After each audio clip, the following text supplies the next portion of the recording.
Imagine being 18 years old, dressed in finery your family saved for years to buy. Your mother tucks a ring of fresh flowers into your hair, pretending her hands aren't shaking. Your father watches you the way a man watches a contract being signed. Your brother drums his fingers like someone impatient to finish unpleasant business. Everyone calls this a blessing. Everyone says, "This day belongs to the goddess." No one explains why the older women standing near the chamber refuse to meet your eyes. Before the sun sets, a stranger will decide what your body is worth. And this is still the merciful part. The temple gates gleam like gold in the afternoon light. The ziggurat rises above you like a ladder carved into sky. Up close, it smells of incense, boiled barley, and smoke. Priests move like shadows. Slaves lug baskets heavy with offerings. And somewhere inside, behind low, perfume-soaked curtains, a ritual waits for you. A priest places a rope crown into your hands. Another writes your name on a clay tablet. And on the altar, you notice a single silver coin resting there, as if waiting for someone. In a few minutes, you'll understand why your parents brought you here. In a few minutes, you'll understand why the temple door is locked from the inside. In a few minutes, you'll learn this ritual has nothing to do with devotion, and everything to do with ownership. This isn't myth. This was Babylon, a system so normalized that ancient writers described it without flinching, and so disturbing that modern historians still argue over whether the truth is simply too dark to accept. And by the time the first stranger approaches a woman beneath the ziggurat's shadow, you'll understand the real purpose of Babylon's most sacred ritual, and why the world tried to forget it. If hidden horrors of the past fascinate you, subscribe to Grim History, hit the like button, and when you reach the moment that unsettles you most, tell me where you're watching from. Let's begin. Her name is Beltane, and this is where her story truly begins. Now picture yourself as Beltane, standing at the threshold of Ishtar's temple. There are other women like you, some older, some barely past girlhood. Some appear composed. Some look like they wish they could melt into the tile beneath their feet. They hand you a thin cord. It is coiled, soft, braided from plant fiber. "A crown for the holy," the woman beside you says. They place it around your head like a crown that tightens rather than glows. You smile because everyone else is smiling. You do what is expected. You are offered barley cakes and a cup of sweet beer. You bow. You learn the hymns, your voice small against the chant. Herodotus described it bluntly. Women seated, rope crowns pressed tight, men choosing as they passed. Scholars still argue whether he misunderstood, but the tablets don't argue. They list names. Payments. Silver. Grain. They were written to count. And here is where the story stops looking sacred and starts looking transactional. Beltane learns the system quickly. First comes the training. Music, movement, perfume, the careful lowering of the eyes, so it becomes an invitation instead of refusal.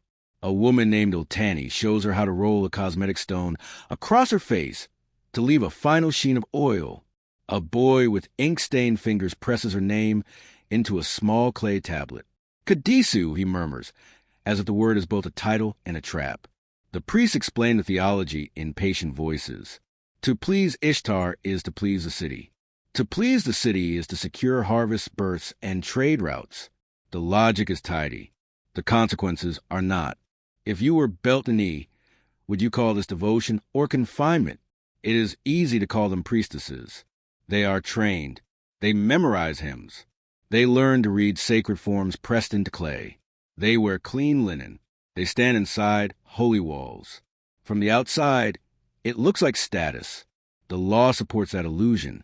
On tablets, she has protection, wages, standing, value. But the tablet never records consent, and it never records exit. On paper, she belongs to no man. In life, she belongs to temple.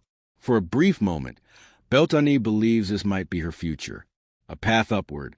A chance to rise like the priestesses whose names were pressed into clay before her.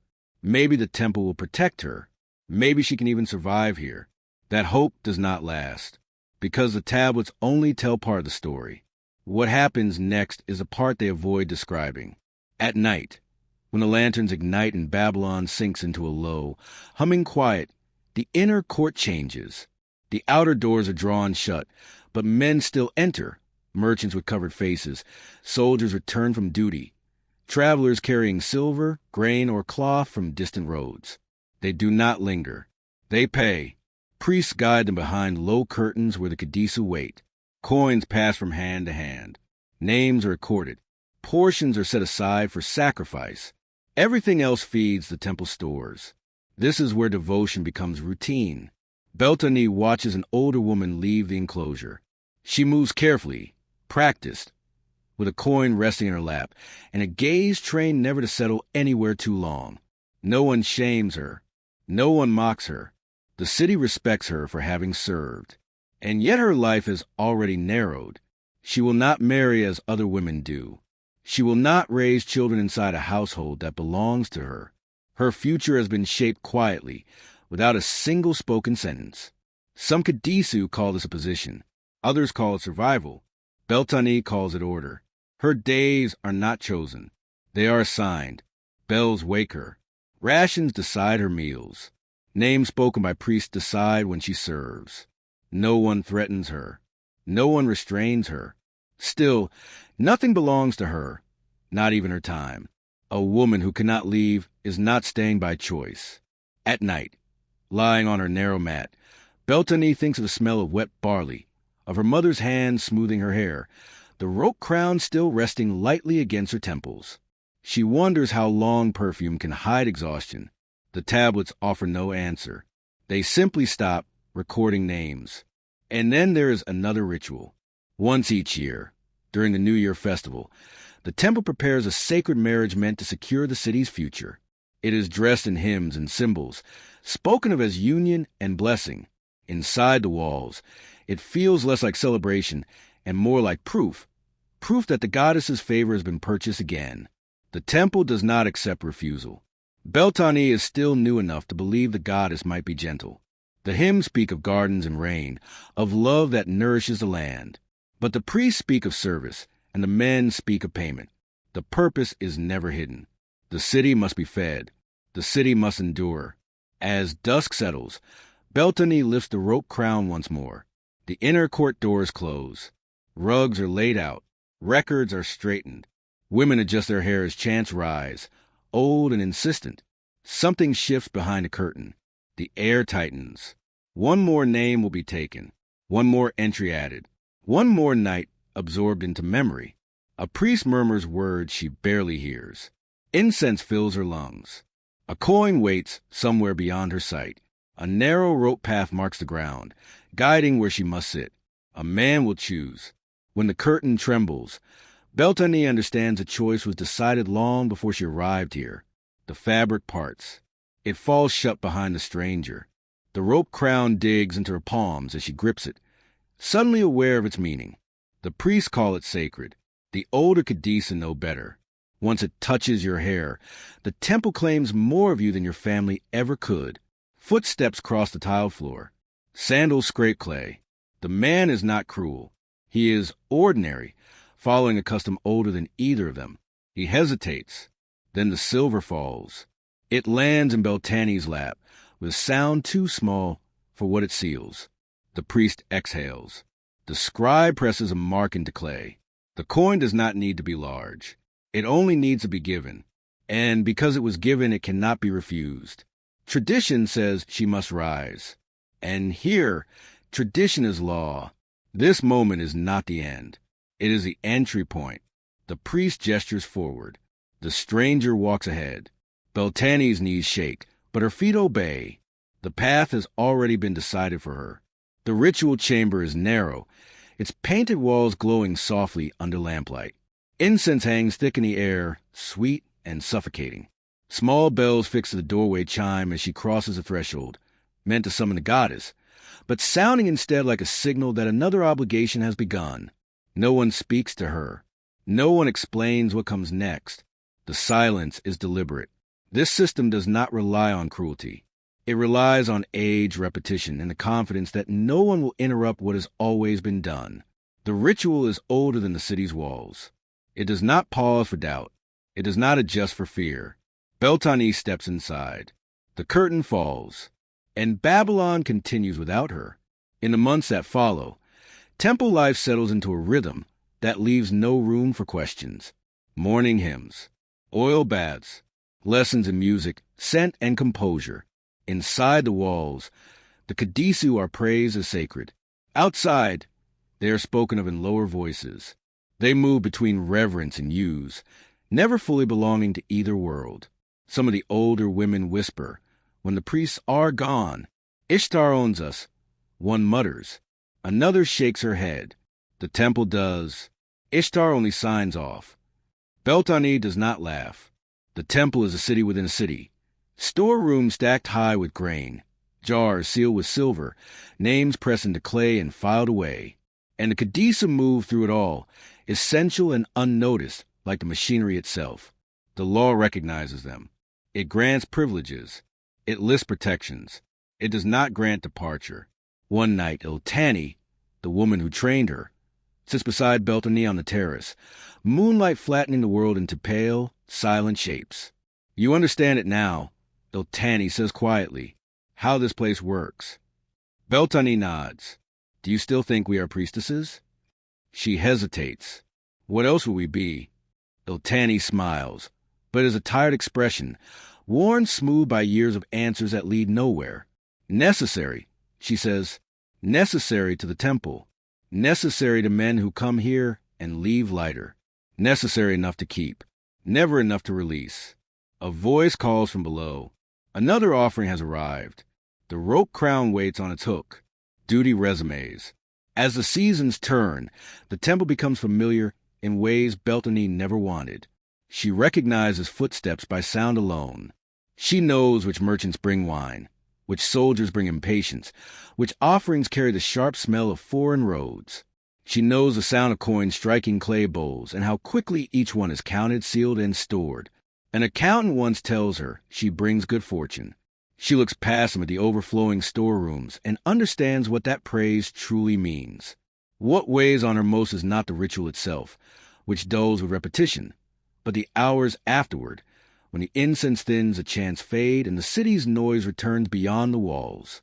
That is when the temple feels smallest. That is when the future disappears. No one here speaks of later years. Names are recorded. Then one day they are not. Older women vanish quietly. Their mats are folded. Their space is filled. When Beltane asks where they go, Beltane touches her hair gently and says, "To the goddess." Her eyes do not agree. It is near harvest season when a new marking appears on the temple calendar. The sacred marriage approaches. A rite meant to bind the land's prosperity to divine favor. The public will see hymns, flowers, and processions. Inside the temple, preparations are made with careful precision. The Kadisu do not perform the rite. They prepare it. And for the first time, Beltane's name is called. A bowl of scented oil is placed in her hands. Her hair is arranged. The rope crown is adjusted. The air in the room feels heavier, as if the walls themselves are listening. Even Iltani watches without speaking. "What must I do?" Beltane asks. The priest answers calmly, without urgency or threat, what the goddess requires. The inner chamber is dim, lit by only a few lamps. Stone lions stare from the walls. Her platform stands at the center, draped in cloth, reserved for the highest acts of state and faith. Beltane's breath tightens. She has learned enough to recognize danger, even when it wears sacred language. Footsteps echo beyond the doorway. Someone important is approaching. And in that moment, Beltane understands that whatever lies beyond the next curtain will shape the rest of her life. Not through violence, but through permanence. The chant begins. The lamps burn lower. The curtain stirs. Beltane steps forward. She has prepared lamps before. She has prepared rooms. Tonight, she is being prepared. The high priestess stands at the center of the chamber, draped in white linen edged with gold. She looks less like a woman than a symbol, composed, elevated, distant. Only the faint tremor in her hands betrays the truth. Even she feels the weight of this night. The altar is carved with lions, Ishtar's beasts, their stone jaws forever open. Beltane tips the bowl. Oil spreads across the surface, dark and reflective, catching the lamplight like a hell breath.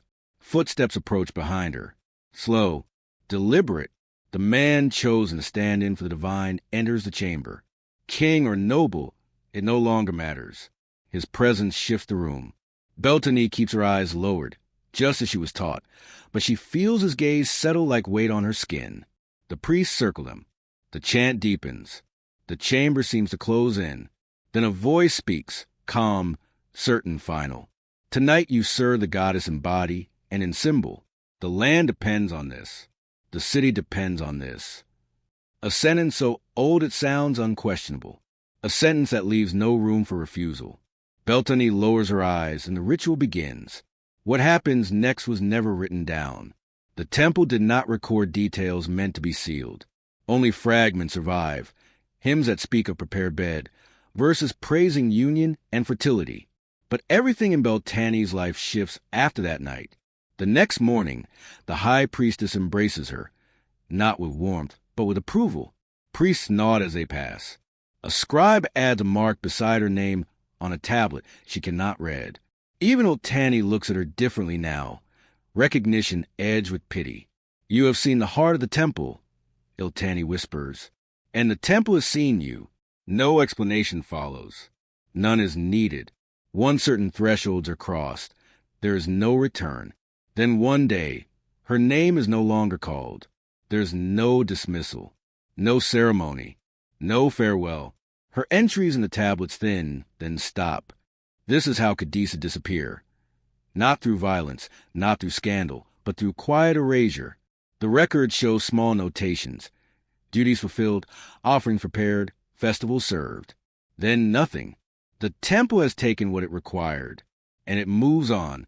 This is how countless lives ended inside Ishtar's walls. Not with drama, but with absence. Scholars argue because argument is safer than conclusion. The tablets do not argue. They show a system that functions smoothly and efficiently by consuming women without noise. Payments recorded, roles assigned, rituals regulated, bodies folded neatly into law and ledger. Some women entered willingly. Others were given by families with no other options. A few gained status. Most faded without trace. Beltane lived in the middle, shaped by a system that elevated her just enough to make her useful, then swallowed her whole. History does not preserve voices like hers. The temple recorded grain and silver, not fear, not hope, not regret. And yet the silence around her name speaks clearly. It tells us she was never meant to be remembered, only counted. It tells us why later generations try to bury these rituals beneath metaphor and denial. Not because they were small, but because they revealed too much. The temple is gone now. The ziggurat reduced to dust. The chant silenced. The lions broken beneath sand. But the questions remain. What did Beltane believe in the end? Did she still trust a goddess? Did she hope for release? Or did she learn, quietly, to stop hoping at all? History will never answer. The tablets do not record longing. They record transactions. And that is how Beltane remains. A name briefly pressed into clay. A life consumed by a system that called itself sacred. And a reminder that even the brightest temples can cast the darkest shadows. If you want to pay tribute to Beltane, and to the countless women history only counted, never remembered, leave her name in the comments.